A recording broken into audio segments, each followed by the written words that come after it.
might have heard of different types of needle felting needles, such as a twisted or star, and felt a bit overwhelmed and thought, I'll just stick to my regular thick needle and my fine one. But you might be missing out on a needle that is easier or quicker to use. So I'm going to show you how and when I would use the various types of needle felting needles to get the best results fast. As you know, I love the quality of needles I've bought previously from Heidi Feathers, and today Heidi Feathers have kindly sponsored this video and gifted me their ultimate set of needles, which contains all the needles you might need. Heidi Feathers are a family-run business that provide everything you need for needle felting at a reasonable price, and I've managed to get 10% off for the first 25 customers. See the description for more details. Heidi Feathers have also sent this two-sided felting mat to try out. I'll let you know later on how I find using this mat. So I'm going to talk you through when I would use the various gauges and shapes of needles from triangular, star, twisted and crown, and test different needles in 6 stages of needle felting a small dog. And later I'll try something I've never done before, using a reverse needle. But the first task I need to tackle is shaping. In general, you should always start with a thicker gauge of needle and work gradually to a finer needle. However, which gauge of needle you start with to form the initial shape will depend on which wool you're using. Hang on, what's a gauge and can I eat it?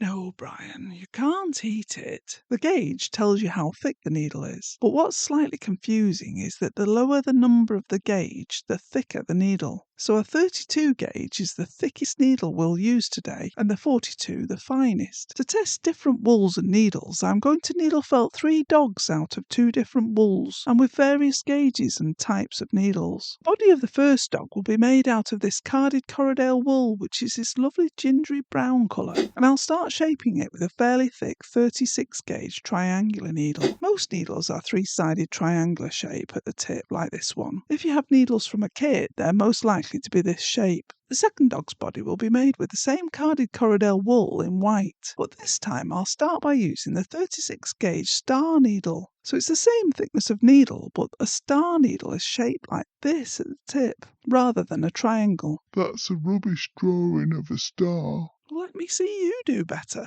I can't hold a pencil. You didn't make me any arms. Okay, the third dog's body will be made using coarse carded Jacob's wool, which is a 33 to 35 micron wool, and is coarser than the Corriedale wool, which is only 25 to 30 microns. So I'll be using the thickest needle I have, which is the 32 gauge triangular needle. I'll let you know how long it took me to felt each dog's body in a moment. But how do you know which needle to start with? Good question. I'll share my 2 tips on this in a moment, but Heidi Feathers also send you this handy card which tells you briefly what each of the needles can be used for, and their website has lots more information on the needles, plus they're all colour-coded so you know which is which. Also, I have a couple of tips on how you can tell if your needle is too thick. The first tip is based on how it feels to use. Does the needle feel like it's bouncing off the wool rather than piercing it? Is it hard to stab the wool? The needle should go into the wool fairly easily. It shouldn't be an effort to stab or poke the wool. For example, when I tried the thick 32 gauge triangular needle on the slightly finer Corriedale wool, it felt like it was just dinting the wool rather than piercing or stabbing into it. The second way to tell whether you're using the right size of needle is to listen. Felting with the right needle to wool combination sounds like this. It sounds satisfyingly crunchy, like it's crunching the wool together. And this is what it sounds like when your needle is too thick and you need to try a different needle.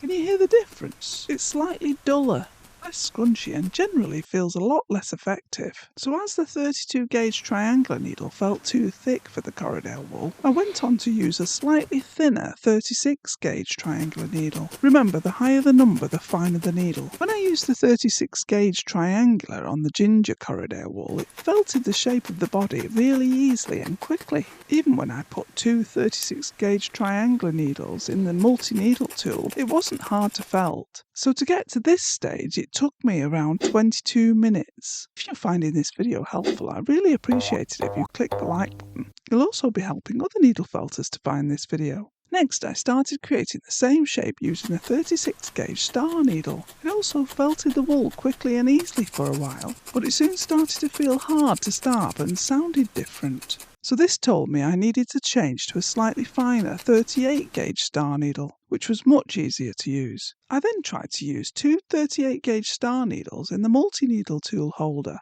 but it was too hard to stab. So I went back to stabbing with just one 38 star needle. This took me 21 minutes. For the third dog shape, I used the thickest needle, a 32 triangular needle, as I was using a thicker Jacob's wool for this dog. This needle seemed to work really well on this wool, and I made the same shape in about 20 minutes. So comparing the three combinations, it was slightly quicker to form the body shape using the coarse wool and a thick needle than the other two Corriedale wool and needle combinations.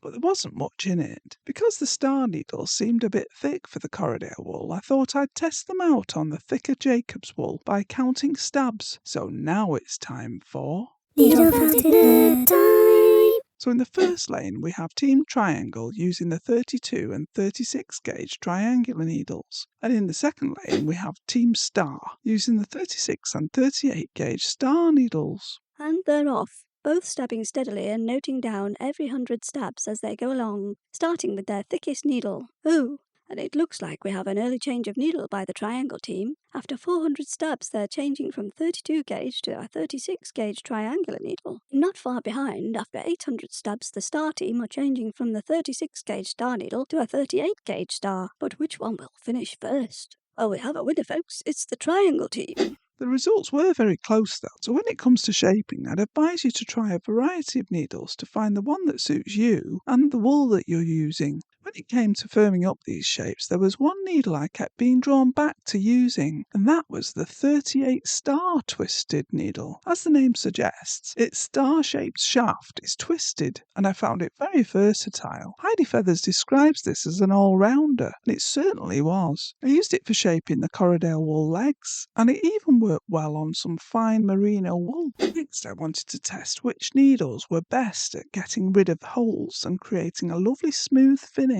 On one side of the ginger dog, I'm using the multi-needle holder with two of the 40 gauge triangular needles. As they're finer needles, this should leave less holes and smooth the surface. Then, to smooth the surface even more, I'm using the 42 gauge triangular needle, angling it at about 45 degrees to the surface, which I find helps cover the holes up and catch the fluff even more. On the other side of the dog, I'm using the 40 gauge twisted needle for a few minutes. However, this seemed to be leaving more holes, so I quickly moved on to using the 42 gauge crown needle, which worked very well at hiding the holes and also made it less fluffy. Crown needles only have a small number of barbs right near the tip of the needle, so they're good when shallow stabbing is needed. So ideal for smoothing or attaching fur, or adding a different colour to the surface of a thin ear, for example, as I'll show you in a moment. To smooth the surface of the patchy dog, I stabbed it with the 40 gauge crown needle, which helped to get it a bit smoother, but it still had quite a few holes. So I moved on to the 42 gauge crown needle again, finishing it off by angling my needle to hide the holes and get less fuzz. Looking at the results of all three combinations, I was quite pleased with all the needles I used. The 42 gauge crown needle certainly helped to get rid of some holes, but also I really like the 42 gauge triangular needle, which is also really good for applying fine detail, as I've mentioned in a previous video. Next, I wanted to find out which needles were good at attaching felt to felt. So I tried attaching legs with the 36 triangular needle. This worked really quickly and easily, and I found this to be another versatile needle. I also tried using the 38 star twisted, which also felted the Corriedale wool together quickly, creating a good join when attaching the back legs. 40 twisted needle also worked well for this, especially on the finer merino wool rear legs that I attached to Patch here, as I think we'll call him. Then after I'd spread out the top of the front legs, made with white merino wool, I was able to attach them very smoothly using the finer 40 gauge triangular needle. So lots of the needles worked well for this task, and the gauge will depend on the wool you're using, but I think I'll be reaching for the 38 star twisted quite a lot in future. A bit later I'm going to show you what happened when I tried using reverse felting needles for the first time to see if I can create a short fur effect on these two Corriedale dogs. But first I want to try to solve the tricky problem of felting a different colour to one side side of a thin ear without causing that colour to bleed through to the other side. So I thought I'd try adding a bit of pink wool to the inside of the ear using a 40 gauge crown needle. The crown needle only has barbs at the very tip of the needle, so I figure as long as you stab very shallow and at an angle, this will only take pink fibres into the centre of the ear rather than straight through and out the other side, and it seems to have worked really well. Of course, you could also use this technique to add a patch of colour to the outside of the ear and use an even finer 42 gauge crown needle to get a nice smooth finish with no holes showing. In the Jacob's wool dog, I wanted to try using the crown needles for their true purpose, to attach long fur to the dog shaped out of Jacob's wool. This picture was my inspiration, but would I be able to create something as cute as this? I mixed up some colours of Corriedale tops or roving wool, which had a nice long staple length, and started adding rows of wool from the bottom upwards. I found that depending on what part of the dog I was attaching the wool dictated which needle to use. So at first on the back paw, because it was firmly felted, I found the fine 42 gauge crown needle the easiest to use to attach the fur. For most of the body I used the 40 gauge crown needle, which attached a slightly thicker layer of fur. I found I only had to go over the rope a couple of times for the fur to be well attached. I also used the slightly thicker 38 gauge crown needle to attach wool around the dog's face, which also felted really quickly. I'll show you how he turned out in a moment, but if you don't fancy spending a lot of time adding all that fur, there is a quick way to get a fur effect on your project, and that's using reverse needles. Now, I hadn't used a reverse needle before, but I knew that the barbs are angled the opposite way to a normal needle, so they pull wool out rather than poking it in. I decided to try out a few different techniques on Ginger and Patch. But rather than ruin the dogs, I thought I'd test it on their ears first. So using the 40 gauge reverse needle, I tried to reverse felt the Ginger dog's ears. However, I realised working on the mat meant it was trying to pull some of the white fibres of the mat through the ear, so I moved onto a polystyrene mat. Then I tried the 40 gauge reverse needle on the white ears for the Patchy dog, which made a lovely furry ear. To test the difference between the 36 gauge reverse and the 40 gauge reverse, I used the 36 reverse needle on one side of the Ginger dog, and on the other side I used the 40 gauge. Do you think? Can you guess which is which? Well, the left side was using the 40 gauge reverse needle, and the right side was the 36 gauge. The 36 gauge seems to have pulled out a little bit more wool. I think it would be more suitable for a larger project, but on this small dog I personally found the 40 gauge reverse needle easier to control. Because the core of this dog is white wool, when I reverse felted over the patches, the reverse needle pulled through the white wool, which I think gives it a nice effect, especially if you're trying to create an elderly dog or a subtle variety of colour to their coat. To experiment with this, I made the Patchy dog's tail out of a mixture of brown and white carded wool, so that when I reverse felted the base of the tail, you could see that only brown wool was pulled through from the centre, making it slightly darker than the body. This short fur didn't need much trimming, just a tidying up, and of course you can felt this white wool back down again if you want to blend colours that way, but I like it the way it is. So while I finish off the dogs, adding eyes, noses and attaching their ears, I just want to thank Heidi Feathers for giving me this opportunity to try the ultimate mix of needles. I've found lots of new needles that I will use a great deal in future,